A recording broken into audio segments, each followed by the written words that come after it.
សួស្តីបងប្អូនអ្នកលេខ12ទាំងអស់គ្នាចឹងថ្ងៃនេះយើងកែលម្អិតប្រតិបត្តិបន្តទៀត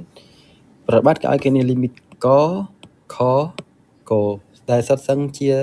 limit តកតងទៅនឹងអនុគម exponential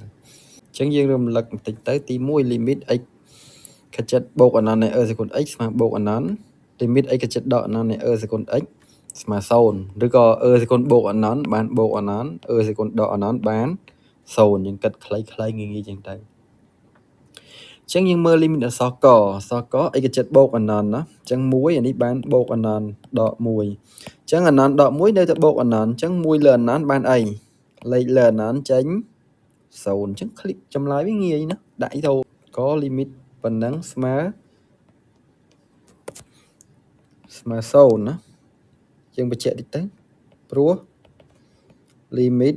x ខិតចិត្តបូកអនន្តនៃ e សេគុណ x យើងស្មើបូកអនន្តលេខលើអនន្តចេញ0ងាយអក្សរខយើងមើលអញ្ចឹង x ចិត្តបូកអនន្តនៃ x បូក2ដក x e សេគុណ x អញ្ចឹងយើងមើលសិនជំនួសយើងជំនួសក្រៅសិនមកទីវាតែវាចេញអីអញ្ចឹងបានបូកអនន្តដក2បូកនឹងបូកអនន្តគុណនឹងបូកអនន្ត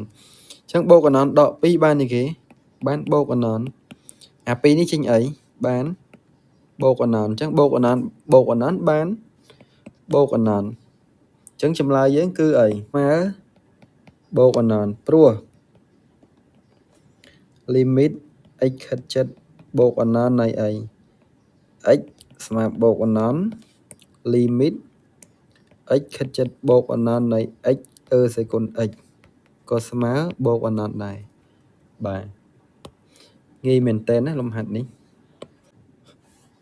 ចឹងអក្សរកគេ limit យើង x ខិតជិតដកអនន្តនៃ x e សេគុណ x បូក2លើ x ការ៉េដក1បាទអញ្ចឹងយើងមើលសិនយើងមានយើងមើលឃើញសិនមើលសិនតាអានេះមិនអាលើចេញអីអាក្រោមចេញអីណាបាទអញ្ចឹងខាងក្រោម x ខិតជិតដកអនន្តនៃ x ការ៉េដក1អញ្ចឹងវាចេញអនន្តប៉ុន្តែលើយើងមើលបូក2ណា x e សេគុណ x បូក2យើងមានរូបមន្តមួយគឺ limit x ខិតជិតដកអនន្តនៃ x សេគុណ n e សេគុណ x យើងស្មើ0ណាបាទអញ្ចឹងបដុំនេះស្មើ0ខាងក្រោមចេញបូកអនន្តលើចេញអាដុំចេញ0ណា0បូក2បាន2អញ្ចឹង2លើអនន្តបានអីបាន0ប៉ុន្តែយើងក្រោយនេះយើងបំបែកតិចទៅយើងបំបែកមិនទៅអញ្ចឹង limit x ខិតជិតដកអនន្តនៃអីគេ x e សេគុណ x បូក2គុណនឹង1លើ x ការ៉េដក1អញ្ចឹងអានេះយើងបានអីគេម្ដុំនេះបានអីគេបាន2ម្ដុំនេះបានអីលេខលើអនន្តបាន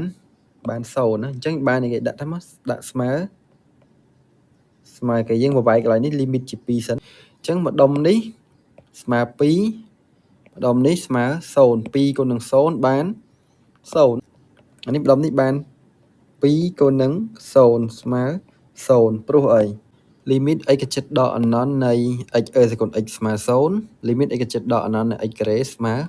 បូកអនន្តអញ្ចឹងនេះ0បូក2បាន2នេះបានអីគេលេខលើអនន្តបាន0 2គុណនឹង0បាន0អញ្ចឹងចម្លើយយើងគឺ0ណាបាទអូខេអញ្ចឹងវីដេអូយើងមានប៉ុណ្ណឹងបើសិនជាបងប្អូនមានចម្ងល់អីអាច comment ខាងក្រោមវីដេអូនេះបានកុំភ្លេចជួយចុច like ហើយនិង subscribe channel នេះផងយើងនឹងជួបគ្នានៅវីដេអូក្រោយទៀតបាយបាយ